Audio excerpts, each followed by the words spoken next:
All right, Catherine. Here is your sort of video critique.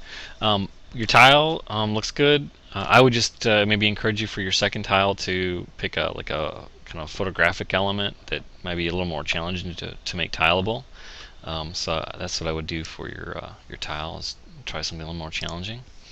On your cutout, you can see how there's some bits and pieces that were kind of missed in the uh, in the piece.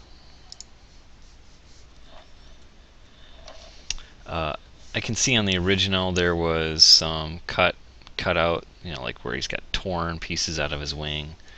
Uh, those could probably get going there and get cut out. Overall, it looks a little soft, and like his toenail is kind of getting clipped off. If I can get it in the screen here, so his toenail, you kind of clipped a few things. Like, I'm not quite sure what this is. If that was something clipped off. So I mean, I love that you took a really challenging kind of shape to kind of cut out, and it kind of really kind of forced you to kind of like do a little bit of work on there.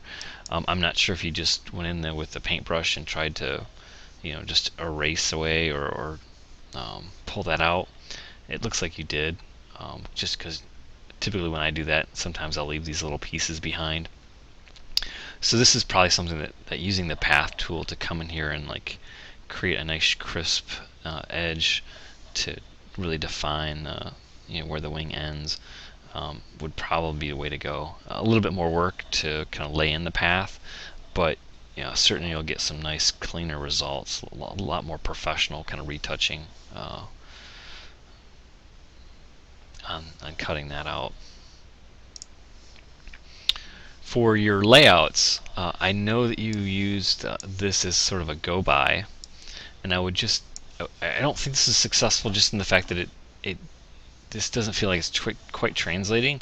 Sure, we get this step kind of where things are kind of these different sizes, but I think the real key was that you had these 4 columns, and then you have this kind of space and between these 2 elements. So I think translating this a little bit would be putting a space down below. I think the background would just fill the whole thing, and maybe come up with some other element, 4 different elements that you could put into these columns to sort of match that up. Maybe there's a slight space, equal distance space between each of the elements. I know there was some overlap in the original design just because of the characters had a little like piece, but you can sort of create some imaginary kind of gap spacing between these elements. Whether or not you put text in there underneath there, it could just be a spacer at the bottom to kind of make that kind of work for your layout. So I think that was one thing. On this, it really didn't translate. I wasn't quite sure exactly.